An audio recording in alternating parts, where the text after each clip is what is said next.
Good morning and welcome to Laura's Lens On. I'm your host, Alan Wozni, and joining me in the Zoom studio is our expert, Laura Lirette. And Laura, please say hello. Oh, hi, Alan. Good morning. And also our producer, Mal, is it Chaminade? Chaminade? How do I pronounce your name?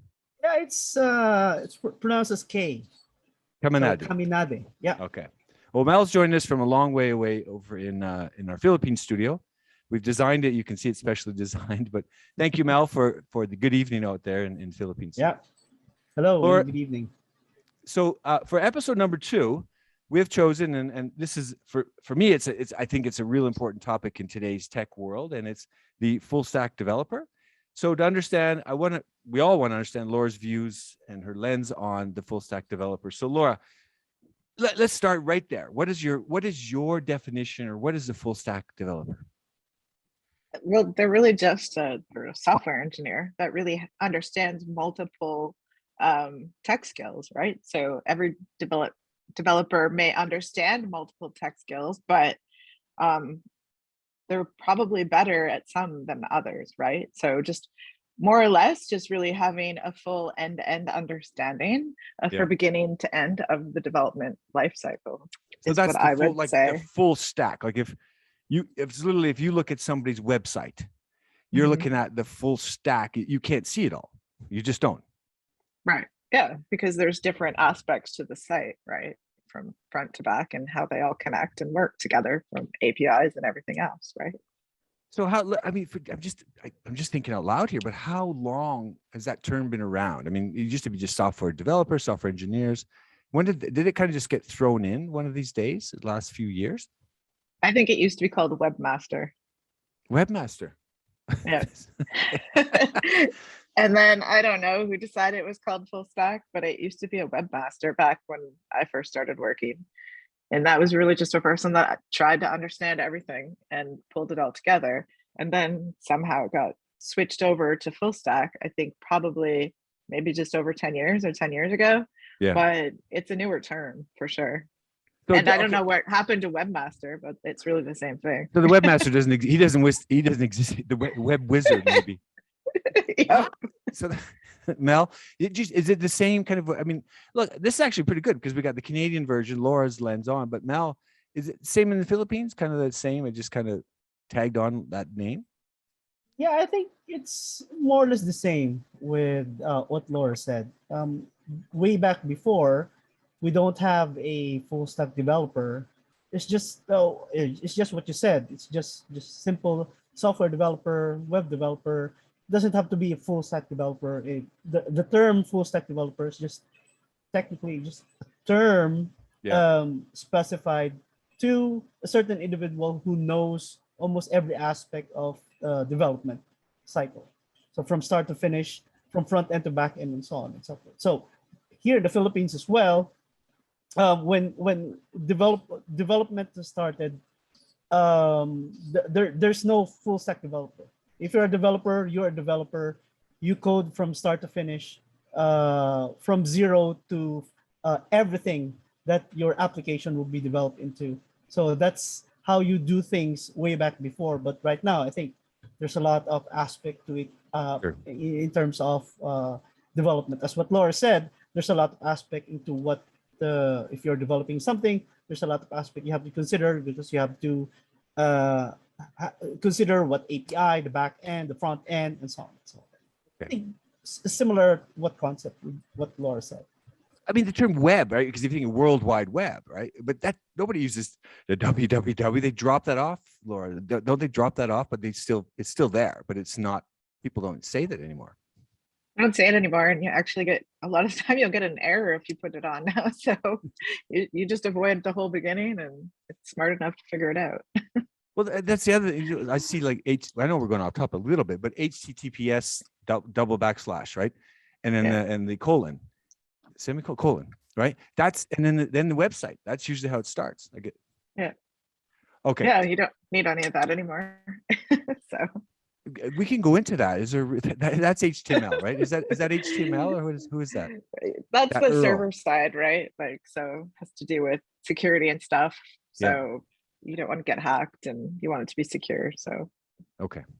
Well, I want to move on a little bit. So since I've been back in Calgary, I was overseas for a long time. I didn't really look at tech for a long, but the boot camps and micro certifications, that seems to be a big, and even this morning or last night, Harvest Builders here in Calgary, the ex-Skip the Dishes people, they've got a free 6-week full stack developer course. And that's something I've had few guests on my Calgary Business podcast talk about, these full stack developer programs. And I don't know what it's like, I see them everywhere, but how does these stack up in terms of your client expectations, these full stack, these certifications? I mean, 6 months to 2 years. How do they stack up, Laura? I don't have a ton of experience in these programs, but like in any engineering program that you take out of school, you kind of come out as, say, a full stack developer, in the fact that you've taken multiple languages, right? So you've touched front, you've touched back, you understand the database, you've looked at the QA side of it. You do when you're in school, you do everything. So I'm assuming these are like, so for like later stage after you've been working, so that you can go back and learn a little bit more. But it's really no different, like whether you're in school for the first time or taking it for the second time. It's really just, trying to understand the full picture. But, at the end of the day, it's like, are you the jack of all trades and the master of none? Or are you going to pick something, right? Like, are you going to be a family physician or a brain surgeon? You don't want the family physician doing brain surgery on you, right? So most people all gravitate towards one thing that they like better than the other. But having a full understanding, how I wouldn't be able to do this job without having programmed for 13 years when I first started working. It would be really difficult to do that. And I've done everything from, the front all the way to the back end in my full career. But I don't know that does that call me a full stack developer? Not really. I haven't practiced for a while, right? So if I was to get back into it, maybe this would help. But I think it depends on what they're teaching and what the developers' skill sets are.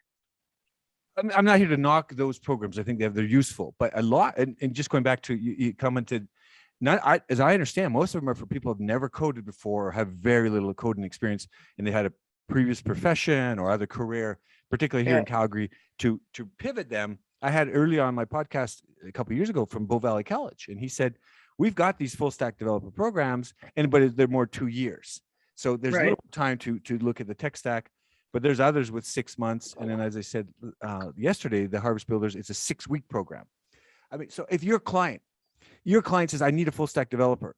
I mean, I guess without knowing all the weeds of that, is 6 weeks enough for them to be functional in one of your clients?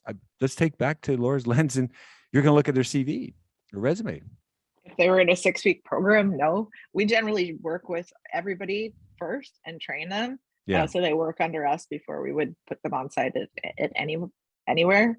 A lot of they're not all equal, right? Like, did they do internships? Do they have experience before this, even if it's not coding? Or are they first out of school? A lot of it comes down to experience, really. Okay. So, I mean, to team them up, say to one of your clients, out in Toronto, wherever they are, wherever your clients are. I mean, they literally would, if they did come in, they'd be more like an intern. They kind of learn from a professional like Gilbert, who's one of our guys, right? Gilbert, you're on the line there, but you know what I mean? Like, literally that would be, it would seem like they'd have to be stacked up against somebody who's got more experience, or really, if they're going to come in. Yeah, correct. Yeah. We'll provide a mentor with them, and they'll work through it with us. And then once we feel like they'll be a good fit for one of our clients, we'll move them over. Okay. Because I'm going back 2 years ago when I first arrived back in Calgary after many years overseas, and I thought remotely, I was kind of working remotely before remotely was, like today, Zoom calls. And I just remember having a discussion with a coder. He's like, nah, you have to be working side by side. You can't remotely. I mean, so even side by side, is that a luxury? I guess, how have you, I mean, it's a bit off topic, but kind of on topic. How are your clients working that remotely, and your staff? Like, how do you view their tech stack? Maybe Mel, or maybe Laura, you'll take a stab at that. You know what I mean? Today, everybody's still working remotely, actually. Well, one of my clients, I just got an email saying that they're going to try to start integrating on site again. Come the new year. So that's interesting. So, but it's a whole different world now, because you have to fill out a whole bunch of different forms and documents in order for people to go back to the office. But I think working remotely, especially as a developer, they still work closely together and work with things like Zoom so that they can collaborate together. It's a completely different world, before you used to be like, hey, come here, I need you to look at this. Yeah. Now it's like, I need to share my screen. It's really no different. Between in the office and here, they're still collaborating exactly the same. It's just you can't go, hey, you just have to go, hey, on the computer, right? So they're sharing the screen and they can see the code. Is it more effective, as effective to share? I mean, maybe you're not. I know you're not coding these days, but some of you're probably getting feedback from people like Gilbert. Where is it effective sharing the screen on a new coder, for example? I think it would almost be more effective, but that's me. So, because you really, before somebody's just sitting beside you at your desk looking over your shoulder, right? Now you're literally looking at the same screen. So, okay. So I mean, I don't, the boot camps and the micro certifications, in my view, it's something, it gives people the opportunity to learn something new, but it from your perspective, Laura, you said 13 years you coded and then you started working with HardBoot and the OPN network. It's a long, you're still learning. Right. It's not like you're always learning. You can't you can take courses in school that are 2 years. So it's really no different. I think it'd be hard to do it in 6 months. I'm not sure what you would learn outside of the basics in 6 months, but 2 years is, 2 years, you could absolutely learn it in 2 years. So I'll just give you an example from inception. Back in February this past year, March, I think it was, they had the cohort 5 or 6. I can't remember what it was. And I got invited. It was a 3-hour. And you get to see, after 6 months, the inception, you full stack developers presented their projects. And it was impressive. There wasn't any substance to it, but they just had all the good front end. They had their idea, like you really got an idea. One was a railway kind of booking, scheduling thing. And it looked really great. It wasn't, they couldn't use it, right?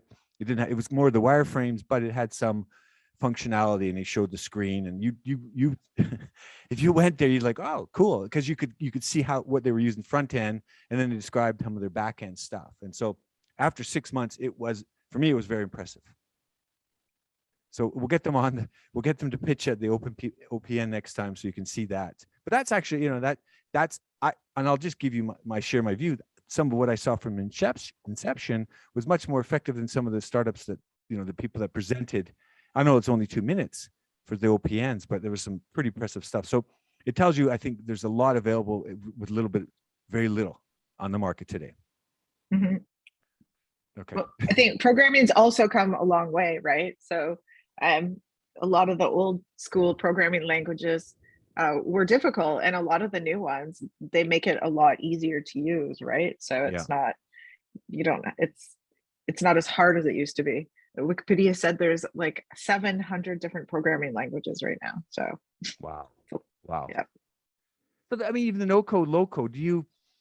Again, I know I know you guys as hardcore developers, it's not something you aspire to, but I guess your clients or some of the, do you recommend some of them out there? Like maybe the startups or maybe the clients in your network? Yeah, for sure. So when a startup is first starting out and they're building their MVP, a lot of the time you have to throw that out. A lot of the time you can't keep it. You need to prove your model. You need to validate your business in order to go to investors and ask for money. Yeah. And in that circumstance, when you're going to throw it out, you need to do it as cheap as you possibly can, right? So it totally makes sense to go that route in that case. But once you get to the next stage of it and you want to be able to scale and grow with the software, you need to build the foundation properly, and you need to build it strong. So, okay. Well, let's move on to. Oh, sorry. Go ahead, Mel. You had something to share? No. That's okay. I agree with what Laura is providing us. Laura's lens. Do you agree with Laura's lens? Because her glasses are pretty shiny today. The last time I don't think you wore glasses, Laura. So thank you for bringing your lens, both of your lenses, out today. So, but let's go to the front end versus back end. I mean, what are the primary? If you could, off the top of your head, Laura, what are the primary differences between a back end and a front end?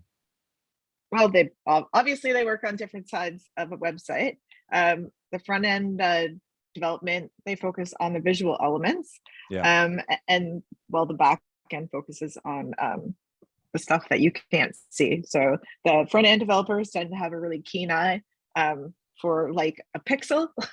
And the backend developers tend to be very logical people. They think logically, and you know, I find they're different people, right? They have they look at it differently. I'm sure Gilbert, if he was going to talk, would tell you the same thing. But you know, front end developers are very meticulous, and back end developers, you know, they're not focused on the pixel part. They're focused on making sure it doesn't break, that kind of stuff. So a quick example, and I guess, you know, when you go to a website, and the thing I remember, double click used to come across on the URL, you know, that comes on your screen, and then it gets to the website.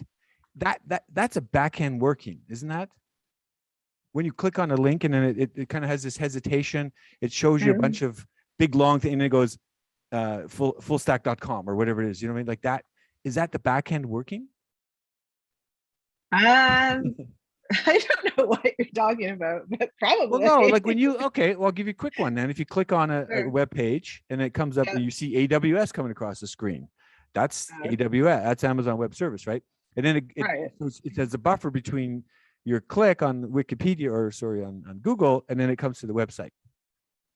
Well, I wouldn't call that backend. That's still really a front end developer. Oh, those are just, no, I'm just curious. Those are just like redirect stuff that you would do too. So, but yeah, no, backend stuff is like all the logic behind it, right? So it depends what we're talking about. Are we talking about a website? Are we talking about an application? You know, they're completely different things. A website mostly can be done by a front end developer. Okay. Or full stack.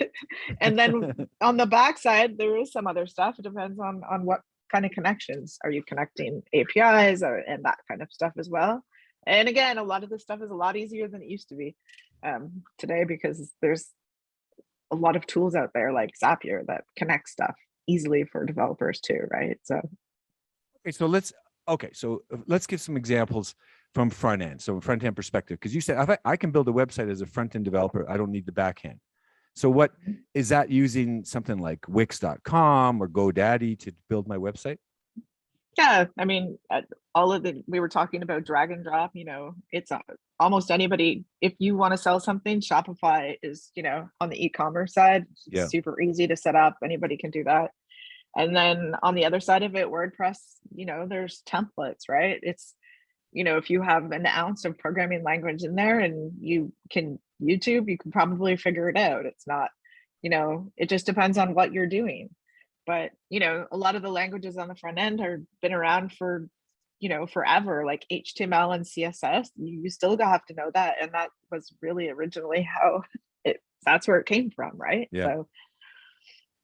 Okay, so those are the primary the front end websites. So, I mean, front end websites, front end languages. Are there other? I mean, okay, so you mentioned HTML and CSS. Are there WordPress? Is WordPress a language, or is it just a function? It's not a language, no. But it would, So, but you use CSS and HTML within WordPress if you customize it. JavaScript probably is the biggest one right now too, and you can code that in front and back. So that would be more of, you know, that could be per se a full stack. You know, there's Swift, there's Elm, there's tons of different front end languages that people use today. So if I know those, it's still not enough. So if I become a full stack developer and I have those on it's clear I'm missing some backend. So what are some examples then of backend programs or languages that they're aware of? PHP is one of the most common for startups because it's open source. Of course, Python. With machine learning and AI, there's a whole bunch of new languages. C++ has been out forever. I took that in school and it still exists. Java is another one. It never is going to go away. It's been around for a long time, and they say that there's like 8 million devs around the world that code in Java. Yeah. So that's different from JavaScript. Yep. Java and JavaScript are different. Did they kind of fork off? Like, if you take that blockchain term, did they fork off from Bitcoin and create Ethereum? Was it the Java guy said, "Oh, we're going to go create our own JavaScript"? Is that, or no relation?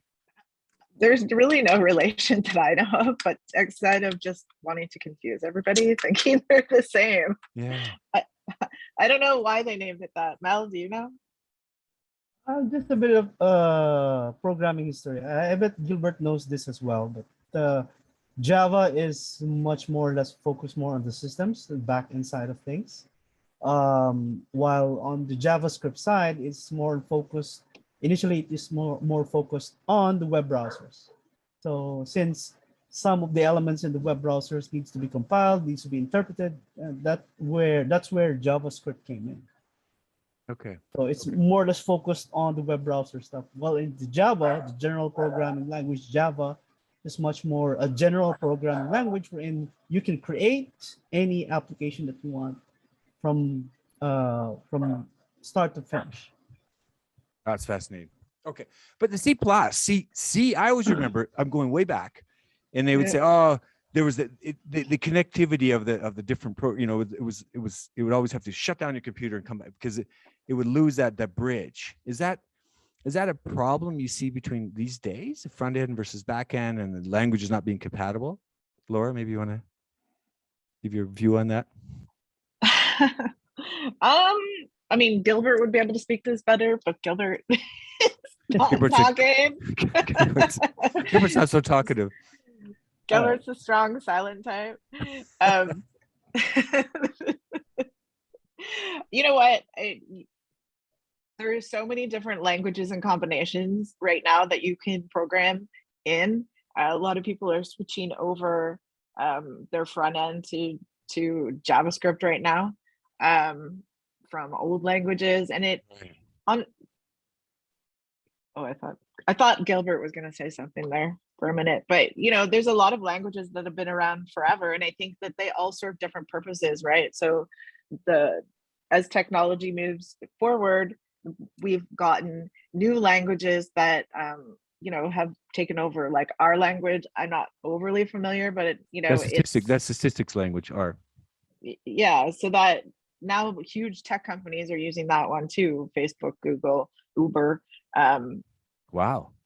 Yeah, so a lot of people are switching their technology, right? So as soon as the big players, a long time ago, I used to have clients come to me and go, I want this to last forever. Like, it's tech, nothing lasts forever, right? So it's an ongoing investment that you have to keep up to date continuously. You can't just like build it and let it sit. The C++ guys or girls that are coding back then, can they still pick up that code, or it's obviously evolved? Has the language evolved a lot? C+ or C++? It's still widely used today, especially in game development. There's tons of programmers in C and C++. So yeah. But the integration of again, as a program, like when they see, and then this topic is full stack developer. So if you're a C++ coder, you're more back end, right? Is that correct? Yeah. But you still need to understand the integration of today's. Like if I was coding in the 90s, clearly it's 20 years ago with C++. I think it depends, right? What kind of organizations do you want to work in? If you're working in a really large enterprise organization, right, you do one thing. You do backend. You do backend. You don't touch front end. You don't even integrate it. That's what you do, right? If you are working for a startup, you probably have to be a full stack developer, and not it because you amazing at everything, but it's because you have no choice, right? So it comes down to resources. But in reality, having a front end developer and a back end developer, because they have different eyes for different things, they work better as a team, right? So do they communicate? I mean, some of your clients, the bigger clients, do they communicate a lot? Like, do you put in both full stack and back end and front end developers to one client, for example? You don't have to give names, but I'm just saying. Yeah, well, I try to divide it into two every time, because if they're at the end of the day, they're going to be happier if I give them a rock star front end and a rock star back end. If I give them this full stack developer, they're going to excel at one side and not the other, and they're probably not going to be happy with the engagement, right? So the Jack and Jill of all trades. But I guess that depends. That having that skill set is for a smaller company is important. But again, back to the sort of 6-month program, they might not be effective. They might have some good awareness, but again, to really drill down, it sounds like you still need time. Time is your friend.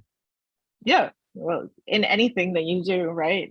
It all takes experience. You can't you can't learn it at a desk. You have to live it, right? Okay. So what do you say, because the constantly changing landscape of technology. I mean, we've talked C++ and Java, JavaScript, they've been around for a while. And some of these newer ones, but it's constantly changing. I mean, almost every day there's something new. Even that the 6-week program, the tech stack is constantly changing. What do you say to software engineers, computer scientists, and others seeking to enter this field? I mean, what do you say to them? You always have to keep learning. You always have to be upgrading your skill set. If you don't want to keep going back to school and keep learning, then it's probably not the career that you want to take, really. So on a daily basis, like, well, do you jump into that language, or it's always learning, but again, how do you choose? Like today, I know today I mentioned, I think we're not mentioned, we were talking recently offline that React Native is a real popular. So first of all, why is it real popular? And if I was never coded in that, what do I do?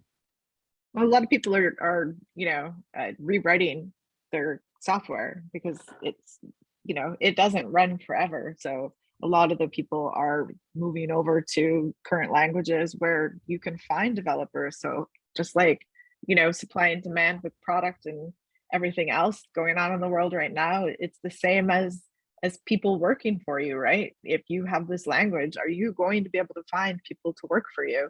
And it's some of it comes down to cost, right? Like not all languages are equal on how much you get paid. So some of the AI languages, you get paid a lot more than you would say for say WordPress, for example, right? So Yeah.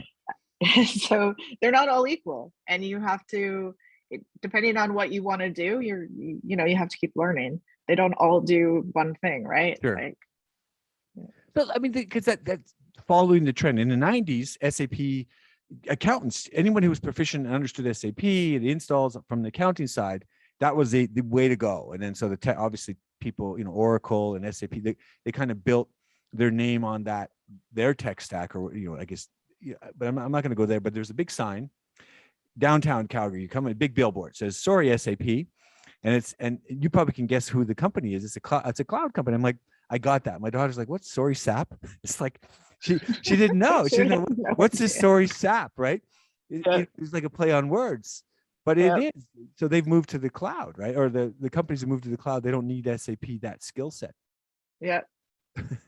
Yeah, it's ever changing, right? Like even some enterprise organizations that used to be on a closed source are moving over to more of an open source to get rid of the fees, and because now they can go to the cloud. It's not such a the whole server security thing has changed drastically over the last 10 years, from saying I need to have it all in-house in this room, locked and key, and have to have it on this closed source platform so that everything's secure.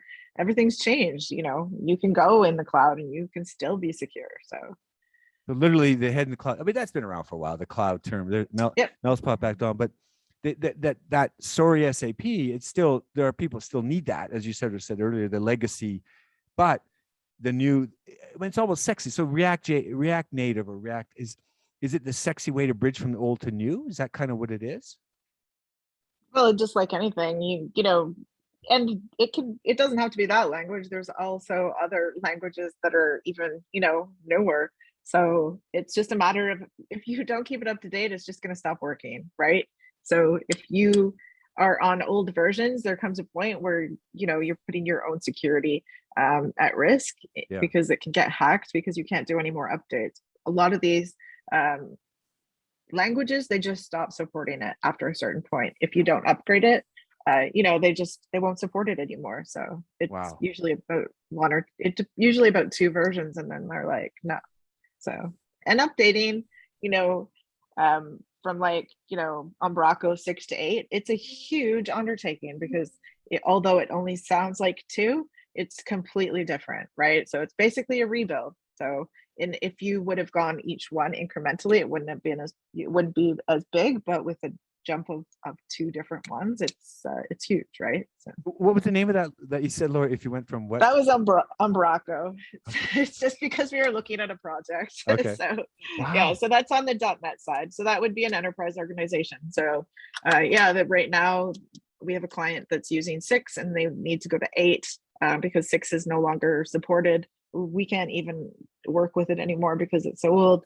But yeah, so to go to 8, it's a complete rebuild. I just want, is it that children's joke? Why are 6s afraid of 7s? Because 7, 8, 9. But I mean, version 6 to 8, 8 is afraid, or is it version 6? But that's so that's Microsoft, right? .NET. That's Microsoft, yeah. Yeah. Because I mean, I remember a couple of years ago, we're no longer supporting Windows XP, which is, I mean, okay, that's front end, whatever it is, but it's like the thousands or millions of people, companies out there that are, they're still using Windows XP running that. I was literally here in Calgary. I was at a casino, volunteer night for the casino, and the guy that was doing all the counting goes, "That's Windows XP," and I'm like, "Whoa!" And they got all these front fancy chip things, you know, they count the chips and handheld devices, but the counting in me is like, "Whoa!" Disappointed. The XP, why not convert, right? So that's real legacy, Windows XP. Yeah, well, that happens all the time, right? Like you have to constantly, if you've invested in creating a native app on the phone, it's not going to be cheap because you're going to have to update the software every time they do an update. So, wow, what a problem. So, I mean, but we can talk about, because data, some of that, what you touched on a little bit of some of the data and pulling that data, but I don't want to, because that's another. We can get Laura's lens on data on another episode because this is fantastic. But like, you know, Laura, it's clear that your lens on the full stack developer, you know, from your experience, it works on a variety of, you know, the variety of things, but it depends. It sounds like it depends what the organization is if you're a full stack developer. Yeah, I think it's okay in a very small, like I said, if you're a startup and you have no choice and you have, you know, this is what you can do, and you know, most of the time when I talk to startups, they'll be like, we know that the front end needs work, but we're just validating our business right now, and and that's okay. But in an enterprise organization, it makes sense to divide it out, like bring in the people that are experts in their space. They front end and back end developers definitely have an eye for different things, and you want to make sure that that you're getting the most out of it, right? So you want to have an amazing front end, and you want it to be like what you were presented from the designer. And then in the back end, you don't want it to break. You want it to be secure. You want to trust that you have that back end developer that's very logical, that's gone through all of it. And then again, you want to have that amazing QA team, right? So it's the same thing when you write a document. Who's the best person to proofread it? You or somebody else, right? You wrote it. You're not going to see it. Same thing. You coded it. You're going to test it the same way you coded it. That's why you bring a QA person in, right? So you don't have one person that does all of this stuff. One person doesn't design it, do the front end, do the back end, and then QA it. You're going to have issues when you push it out that way. So.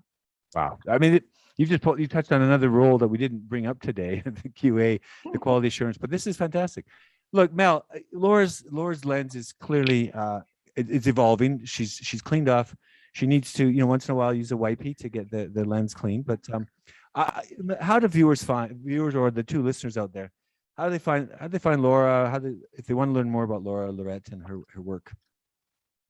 You can find Laura in the OPN website. It's in open.ninja/teams or in _ respond. Okay. And Laura, you're also working with startups at the OPN. You do a little bit of work with HardBoot, obviously with some of the clients. So look, Laura, this has been fantastic. And I don't know if we're going to do another Laura's lens before the end of the year. So both Mel and Gilbert, who's really been chatty all day. Thanks for sharing your views on Laura's lens, and it's been fun. So we'll look forward to the new year for the next lens. Perfect. Thanks, Alan. Thanks, Mel. Thanks, Laura. Thanks, Mel. All right, thanks, and Alan. Gilbert, thanks for speaking up so much, Gilbert.